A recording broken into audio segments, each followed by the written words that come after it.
Estamos aqui para adorar o nome do Senhor, com muita alegria. Este é o dia que nos fez o Senhor, o dia do Senhor. Segunda carta aos Coríntios, capítulo 12, versículo de 1 a 6. Uma visão celestial diante das lutas.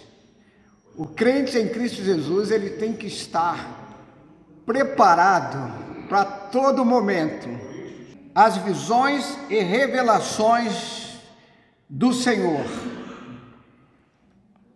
Sei que os irmãos gostam sempre de conferir em suas Bíblias. São iguais aos crentes em Bereia, né? Conferir se o pregador está falando o que a palavra recomenda. Se é necessário que eu me glorie, ainda que não seja conveniente, vou falar a respeito das visões e revelações do Senhor.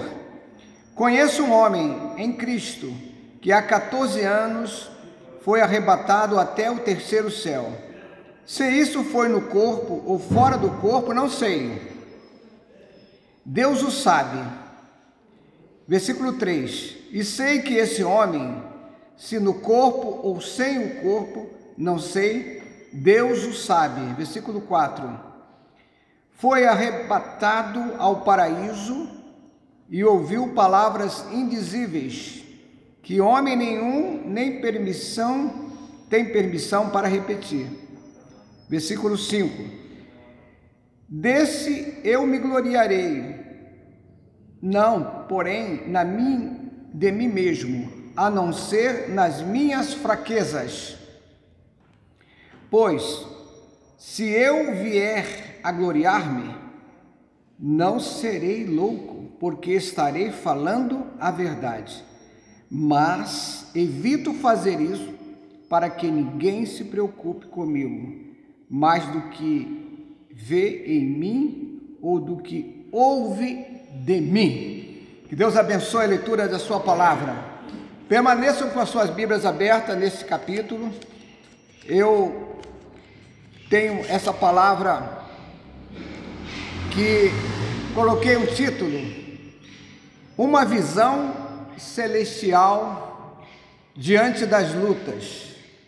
Todos nós temos lutas neste mundo, mesmo aqueles que têm a sua vida totalmente equilibrada, com as suas contas todas em dia, que o mês termina e o seu salário não termina. Mesmo estas pessoas enfrentam tribulações. E nós estamos falando de um personagem extraordinário. Nós não devemos elogiar nenhum homem, porque na verdade todos nós temos uma missão para cumprir aqui neste mundo. E Paulo tinha muita bagagem espiritual. Quando a gente olha para o histórico da vida daquele homem, a gente vai perceber que ele realmente tinha um grande histórico na sua vida, um currículo maravilhoso. O apóstolo Paulo, ele foi um desbravador, ele levava o evangelho de salvação a povos rebeldes que não conheciam, e ele sofreu muitas tribulações por causa disso. E ele deixou dezenas de igrejas organizadas, estabelecidas, com a liderança, e além do mais, ele escreveu ainda, deixou um vasto trabalho, né, que são as cartas, que na verdade são 12 ou 13, né, segundo os entendidos, se colocarmos também a carta de Hebreus como dele, né, seriam 13 cartas. E tem uma bagagem espiritual muito vasta, uma experiência de vida no cristianismo que foram realizadas em meio a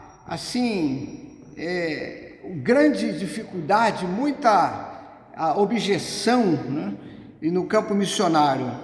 E quando ele fala aqui de visões e fala também de revelações, dá para se ter uma ideia como tudo isso foi recebido por ele E daí em diante, qual o proveito que ele traz e deixa para nós como histórico de vida, pelo qual nós temos que observar e até mesmo seguir esse espaço.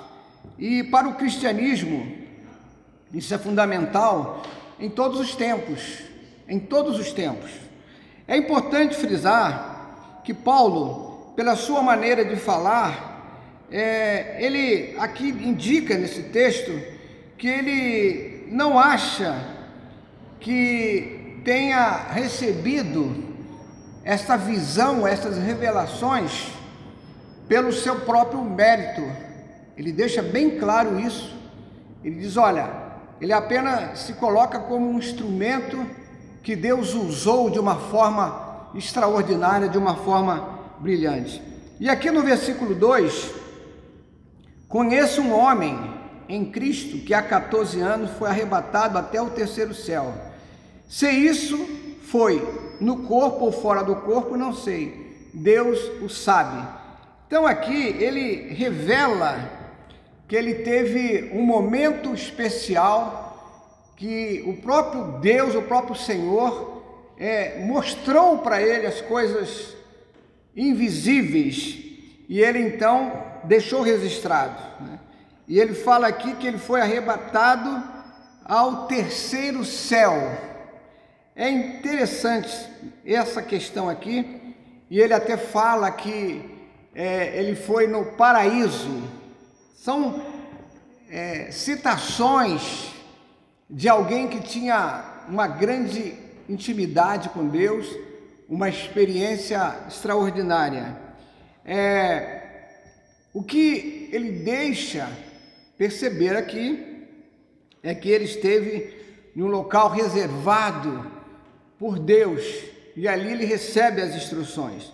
E a verdade é que a Bíblia tem outros textos extraordinários, como lá no início, no Pentateuco, em Deuteronômio, capítulo 10, versículo 14, fala do céu e dos céus. São as mansões celestiais que a Bíblia revela.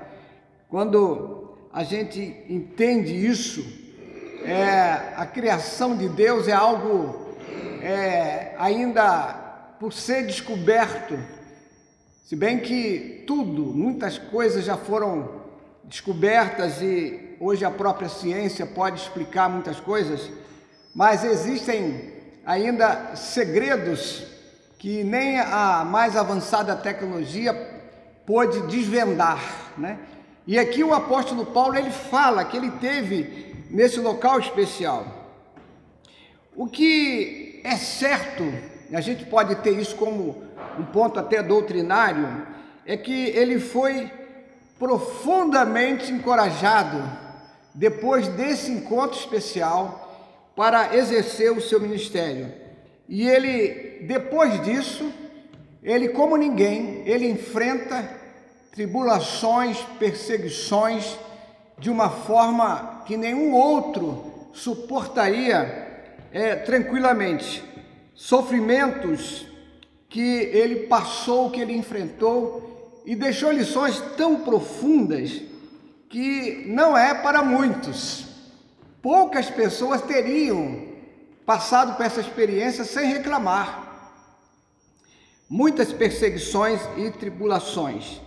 A gente percebe que aqui, se alguém muito consciente de sua missão, ele pode expressar o que ele tenta e ele deixou para nós aqui.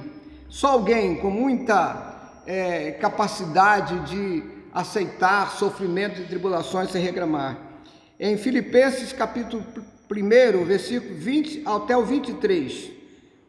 Segundo a minha ardente expectativa e esperança de que em nada serei envergonhado, antes, com toda a ousadia, como sempre, também agora será Cristo engrandecido no meu corpo, quer pela vida, quer pela morte.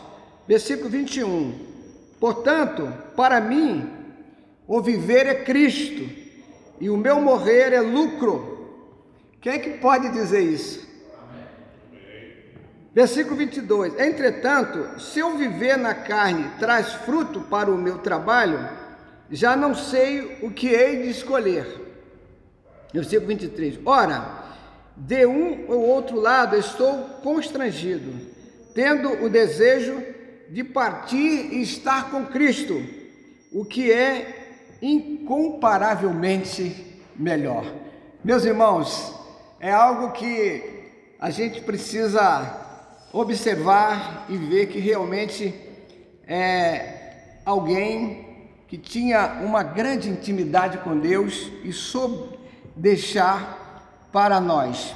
Quando a gente vê alguns textos da Bíblia, quem é que, por pregar o Evangelho, é colocado numa prisão e ali açoitado, ali é maltratado, humilhado, como está em Atos capítulo 9, né, a conversão de Saulo, ele vai depois ter um lastro de experiência, e uma delas é quando ele estava ali aprisionado, e diz a Bíblia que assim, após a sua conversão, ele teve isso. A conversão dele está em Atos capítulo 9. Ele foi convertido por meio de uma revelação especial de Cristo, no caminho de Damasco. Uma luz forte, brilhante, o fez literalmente cair, né, ao chão, e caindo por terra, ele então ouve uma voz que dizia: Saulo, Saulo, por que me persegues? E ele então pergunta: quem és tu, Senhor? E a resposta foi: eu sou Jesus, a quem tu persegues. Ele estava perseguindo os cristãos, e agora a gente vê o próprio Jesus dizendo: olha, quem persegue a sua igreja está perseguindo a ele próprio. Então, Paulo, ele, depois disso, como falei, ele passa por muitas lutas, e a Bíblia fala de algo que a teologia, com toda a sua especulação, não consegue entender, né? Como está, por exemplo, 2 Coríntios 12, 7, ele faz a menção de um espinho na carne. As muitas especulações dos teólogos apontam até algumas possibilidades, como que, mas ninguém chega a uma conclusão assim definitiva de que sofrimento era esse que ele carregou por muito tempo. As ideias de um sofrimento que o incomodava, algum problema na visão, alguma dificuldade com os olhos, quem sabe algo que o incomodava e deixava ele assim fora de controle. E aí a teologia vai buscando os fundamentos.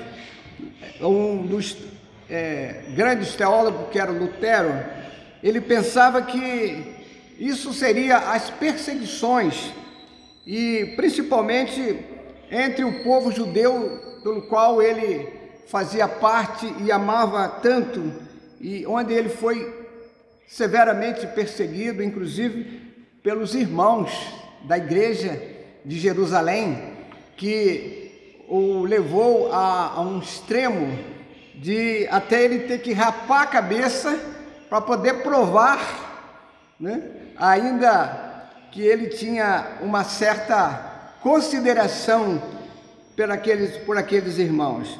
Mas talvez esses espinhos na carne que ele tanto fala, que sofreu tanto, seja realmente algo no corpo físico, mas pode ser também uma grande perseguição ali nas lutas que ele teve.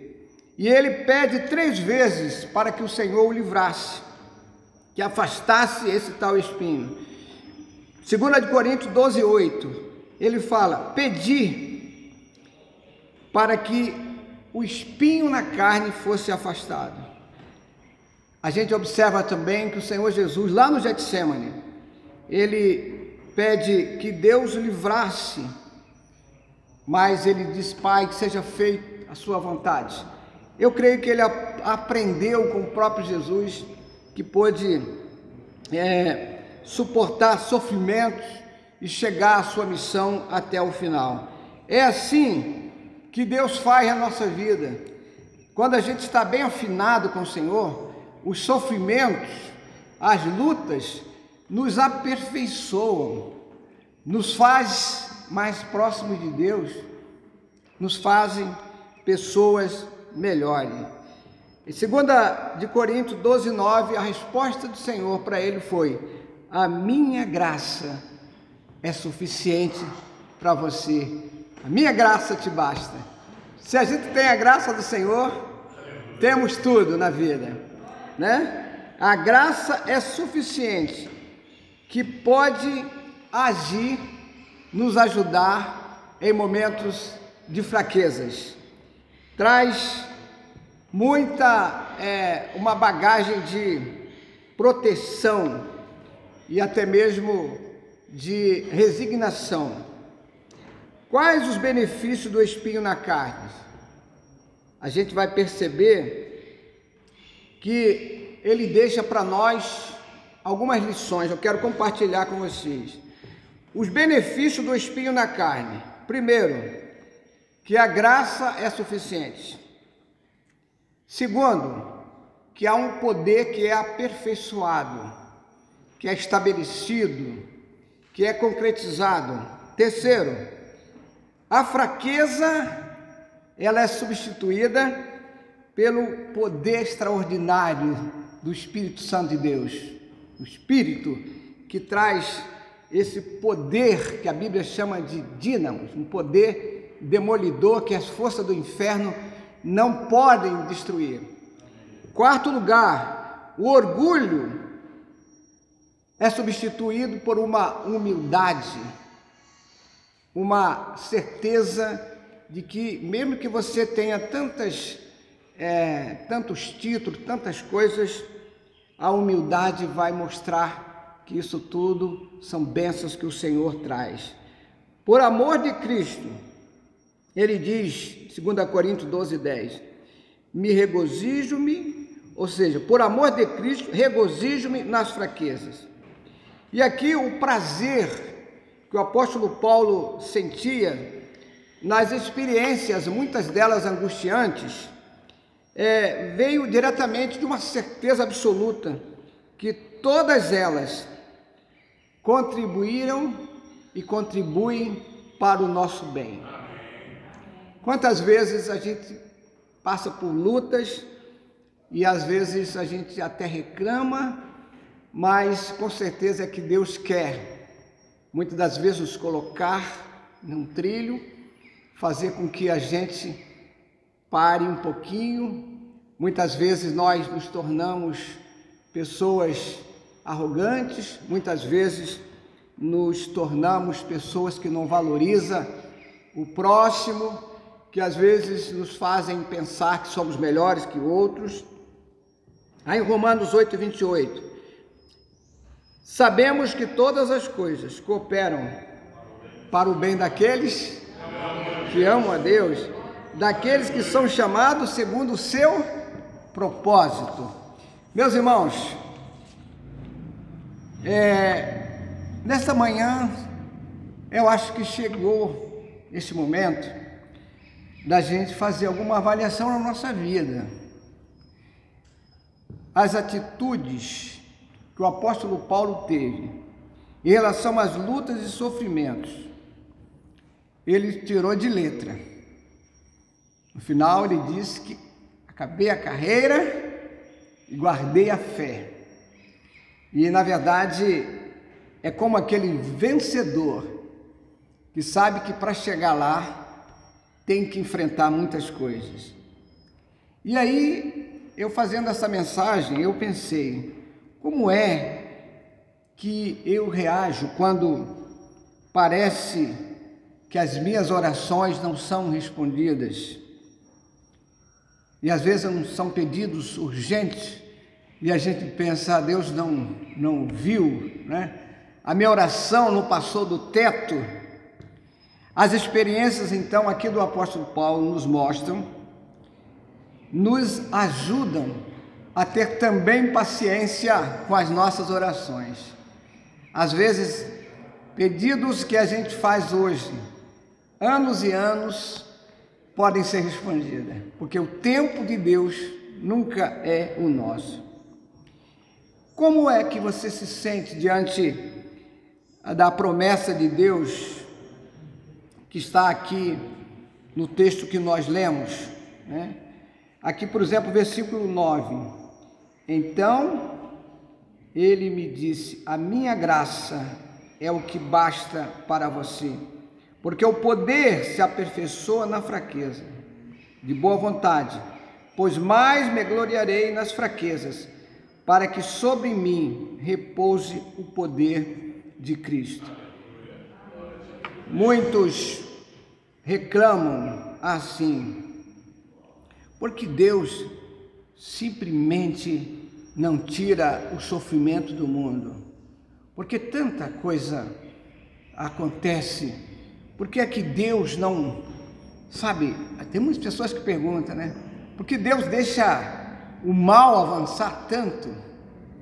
É porque Deus, ele é amor ao extremo, e muitas pessoas pensam assim, porque Deus não pesa a mão nessa pessoa que está fazendo tanta maldade. Sabe por quê? Porque Deus sabe que o maior sofrimento de alguém é passar para a eternidade sem estar salvo. Vai passar a eternidade em sofrimento atroz. Já pensou o que é isso? Você ter sua alma lançada no inferno que nunca vai cessar? Meus irmãos, minhas irmãs, é por isso que Deus, ele é tão paciente com aqueles que às vezes passam dos limites, né? E a gente percebe algumas coisas que nos deixam muito, muito encabulado. E às vezes essa semana mesmo eu estava chateado. No culto de quarta-feira, estavam as irmãs aqui, os irmãos todos reunidos em oração. Alguém aí fora soltou 2 torpedos, que chegou a tremer este chão aqui. Na hora do culto, as luzes acesas, todo mundo sabe que aqui está culto quarta-feira. Nosso culto é 1h15. Depois, na hora da mensagem, uma barulhada lá fora tremenda. A gente fica chateado. Por que Deus não age? Porque Deus sabe que as pessoas que estão sem Ele, longe, já estão em sofrimento, mesmo aqui nesse mundo, sofrimento assim que não há, é imensurável, a gente não pode descobrir isso, né? Então, o apóstolo Paulo entendeu isto. Isto é, minha graça te basta. Isto é, que deu a ele um suporte para enfrentar tantas lutas. Então, por que Deus não tira o sofrimento? Essa pergunta. Paulo soube como vencer as maiores tribulações. Em Atos 16, como já citei aqui, alguém sendo maltratado, levando chicotada à meia-noite, ele, em vez de reclamar, Paulo e Silas, Atos 16, açoitados e presos, eles começam a adorar o Senhor. Quem é que teria essa condição, né? Qualquer um de nós estaria ali reclamando, poxa, eu estava pregando o evangelho, agora estou aqui. E ali, no meio dos louvores, da adoração, Deus faz uma intervenção extraordinária.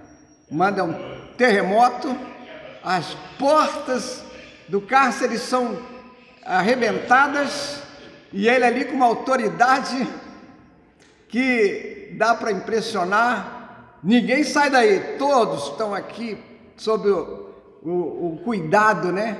Era autoridade muito, muito interessante, né? Talvez a gente precisa entender que de que forma Deus trabalha na sua vida, muitas vezes sem você perceber, e Ele tem com certeza livrado todos nós nesta pandemia que assustou muita gente, e a gente consegue estar aqui até desobedecendo a lei. Estou vendo vários irmãos aqui ainda muitos de máscara, né? Porque a lei nos permite. Talvez um fiscal entrar aqui vai lavrar uma multa, porque, no caso, eu estou sem máscara aqui, né?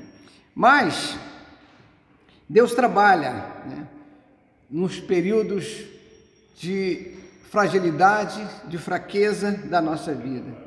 Talvez a gente possa aprender com o apóstolo Paulo a louvar e adorar a Deus em meio às lutas.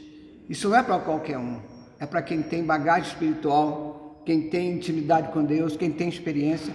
Nas lutas mais terríveis, pode parar e adorar ao Senhor. E o que a gente precisa fazer para desenvolver a nossa fé? Durante principalmente os períodos de fraqueza, podemos aprender com o apóstolo Paulo. Você não só vai poder, a partir de agora, ficar reclamando, não, que a gente aprenda a adorar a Deus em todos os momentos, nos bons momentos e nos momentos difíceis. Que Deus nos abençoe. Amém?